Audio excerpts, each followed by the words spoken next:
Незаметное вторжение. Российский город захвачен. Жители срочно готовятся покидать регион. Поднятие армии по тревоге. Неожиданное признание Лукашенко. Беларусь официально вступила в войну. Полное уничтожение Киева. Резкое предупреждение из Кремля. Подготовка к разрушительным ударам. Заявление из Москвы о завершении СВО. Назван конкретный срок. Россия потеряла лидера, крушение важнейшего истребителя и самый необычный парад в столице. Об этом и многом другом 25 августа. Доброе утро. Вторник набирает обороты. А мы готовы рассказать о главном, что произошло в мире за последние часы. В эфире «Нехта», я Дарья Петрова. Поехали. Бить каждый день и каждую ночь. Кремль перешел к прямым угрозам чуть ли не разрушить украинскую столицу до основания. Налеты дронов на Озон, видимо, задели за живое. То вы сами открыли ящик Пандоры, теперь получаете ответ. Ответы в Киеве ощущают каждый день, каждую ночь и будут ощущать это дальше. Кроме того, что Песков не придумал ничего лучше, чем процитировать своего начальника, показательна разница в тоне. Когда в июле силы обороны начали превращать в пепелище склады Wildberries, Путин почти месяц отмалчивался и лишь недавно, наконец, признал, что удары наносят ущерб, назвав его некритическим. Жесткие формулировки и обещания разрушительного ответа появились только на днях, то есть Кремль публично включил режим возмездия лишь тогда, когда под удар попал именно Озон. Неужели кремлевская верхушка там закупается? Или, чего хуже, лично Алина Кабаева. Судя по всему, признавать, что бить стали слишком часто и слишком точно, оказалось куда труднее, чем привычно все отрицать и отмалчиваться. То, что происходит в Кремле, напоминает тихую панику, потому что там явно готовятся к новым, еще более успешным украинским ударам и не верят, что справятся с защитой. Путин подписал указ, разрешающий передавать во временное управление объекты критической инфраструктуры, чьи владельцы не смогли обеспечить их безопасность. Под указ подпадают атомная энергетика, промышленность, связь, топливно-энергетический комплекс и жизнеобеспечение. В общем, государство может официально конфисковать почти все. Одной из причин прямо называется неэффективность мер по отражению атак беспилотников. Кремль фактически признал провал. Но главный вопрос вот в чем. Если прилетит по объекту, который уже забрали под управление государства, кто окажется крайним? Раньше хотя бы был удобный частный владелец, на которого можно все свалить. Теперь же россиянам снова придется винить во всем сидящих в Кремле. Парад в Киеве все же состоялся, только без привычных атрибутов. Ни строя солдат, ни толп зрителей. Зато по Крещатику проехали украинские наземные роботизированные комплексы. По Днепру прошли морские дроны, а в небе пролетели военные самолеты и боевые беспилотники. Настоящий парад войны нового поколения, без единого человека в кадре. Тем временем в Киеве обсуждали, как эту войну закончить еще быстрее. Выступая у Софийского собора, премьер-министр Великобритании сравнил сопротивление Украины и России с борьбой самой Британии против нацистской Германии и пообещал Киеву максимум помощи. В первую очередь усилить украинскую защиту. Это означает не только противовоздушную оборону, но и то, что позволит остановить Россию еще до того, как она успеет запустить свои ракеты. Бёрнам уточнил, сделать это можно через санкции, которые перекроют цепочки поставок для российской военной техники, через средства поражения большой дальности и через углубление военного сотрудничества с Украиной. В рамках визита он уже объявил о согласии Лондона передать Киеву секретные данные о британских компонентах ракет «Скальп» для налаживания собственного производства прямо на территории Украины. Еще одна хорошая весть. В рамках специального этапа обмена в Украину вернулись 10 военнослужащих, солдат вооруженных сил и Нацгвардии, которые защищали Донецкое направление. Всех их считали пропавшими без вести. Помним о каждом и каждой, кто остается в неволе. Ищем по каждой фамилии и сделаем все, чтобы освободить их и вернуть домой. Российский город захватили, а никто этого даже не заметил. Ни танков на площади, ни флага над мэрией. Видимо, вторжение прошло настолько незаметно, что о нем знает только одна испуганная российская гражданка. Вы видали, что происходит? Краснодар как захватили?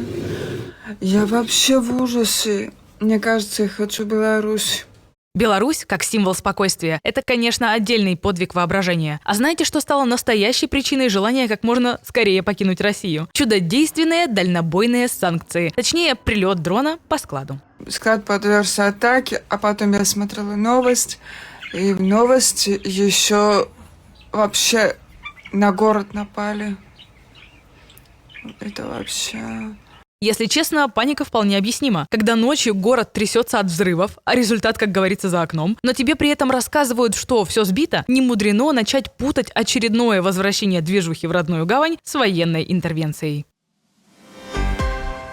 Перемирие с давним врагом. Пока Кремль теряет союзников, Китай, похоже, налаживает отношения с соперником. Си Цзиньпин, по данным Reuters, впервые за 7 лет может приехать в Индию. Причем не с протокольным визитом, а с целой делегацией примерно в 400 человек. Для сравнения, в 2019 году с ним ехало меньше 200. То есть масштаб визита говорит сам за себя. Формальный повод – саммит БРИКС в Нью-Дели. После смертоносных пограничных столкновений 2020 года это первая по-настоящему крупная попытка растопить лед между двумя ядерными державами. Правда, теплеет все это довольно медленно и неровно. В прошлом году премьер Индии Моди сам съездил в Китай впервые за 7 лет. Но буквально недавно между странами вспыхнул новый пограничный спор. МИД Китая пока ограничился дежурной фразой о поддержке Индии как хозяйки саммита, а конкретной информации о визите предоставить не может. В МИД Индии вообще предпочли промолчать.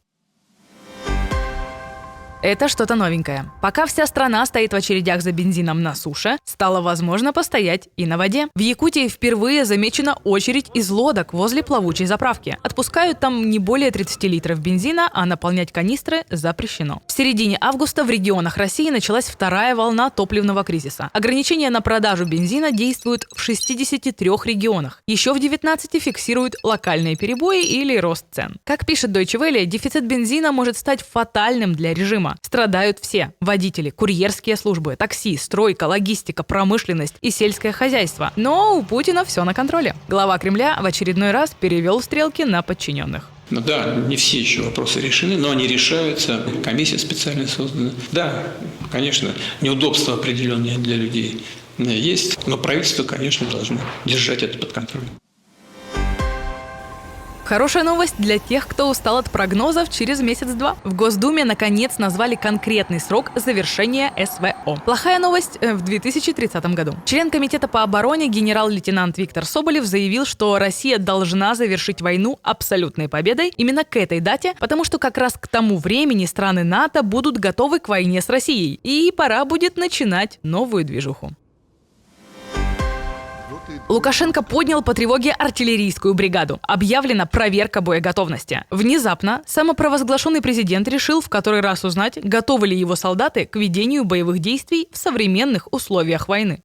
Особое внимание будет уделено вопросам использования современных способов огневого поражения и управления им с учетом опыта военных конфликтов в Украине и Иране.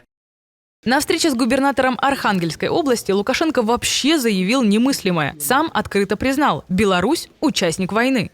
Нам сегодня приходится вместе с вами быть на фронте.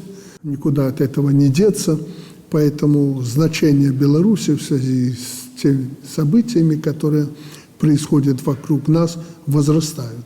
Удивительно, как тем же самым ртом всего пару часов назад Лукашенко поздравлял украинцев с Днем независимости и рассуждал о сохранении дружеских и родственных связей между народами. Ну и куда без традиционной мудрости престарелого диктатора. На этот раз адресованной, по его словам, пока не врагам, а противникам Беларуси. Сохраняйте на случай важных переговоров. Они понимают, что мы не спим здесь, а если и спим, то видим то, что мы должны видеть.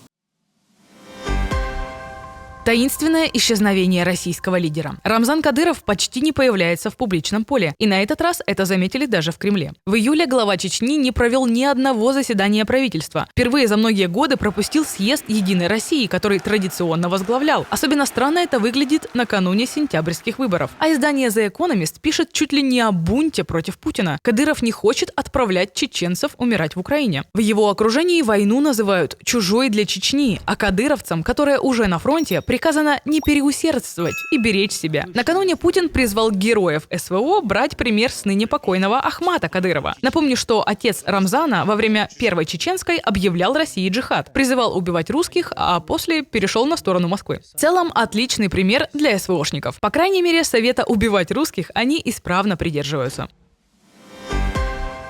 Катастрофа за катастрофой. Страна потеряла самолет. И речь не об Украине или России. Вчера разбился истребитель «Гриппен» венгерских ВВС. Об инциденте сообщил премьер-министр страны Петер Мадьяр. На место крушения спешно выехал министр обороны. По предварительным данным, никто из гражданских не пострадал. Пилот сделал все возможное, чтобы посадить самолет именно на территории военного объекта и сам катапультировался. Причины инцидента пока устанавливаются. Похожая история, но уже в Индонезии. Истребитель Су-30 выкатился за пределы взлетно-посадочной полосы. Как объяснили в ВВС страны, самолет проходил тестовый полет после капитального ремонта. Во время имитации взлета на полосе отказала тормозная система. Экипаж не пострадал.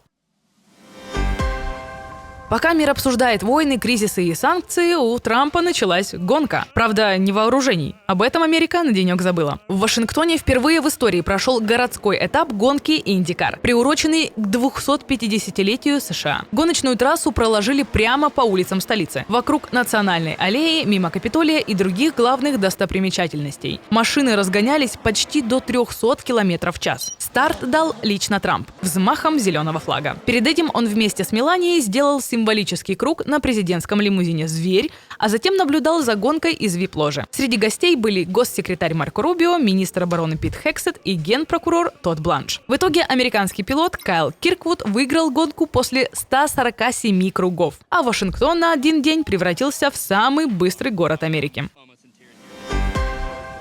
Ежегодный день взвешивания. Лондонский зоопарк поставил всех своих обитателей на весы. От миниатюрных улиток весом около грамма до верблюда и жирафа весом 650 и 700 килограммов соответственно. Самое интересное – хитрости, которыми завлекают животных на процедуру. Пингвинов заманивают рыбой, обезьян – орехами, а верблюдов – ивовыми прутьями. За взвешиванием капибар и обезьян наблюдать особенно интересно. Они с удовольствием сотрудничают ради лакомства. Но это не просто забавная традиция. Вес животных регулярно отслеживают, чтобы следить за их здоровьем и сравнивать данные с дикими сородичами, чтобы вовремя замечать угрозы для популяции. На сегодня это все. Спасибо, что досмотрели до конца, и до встречи на Нехта.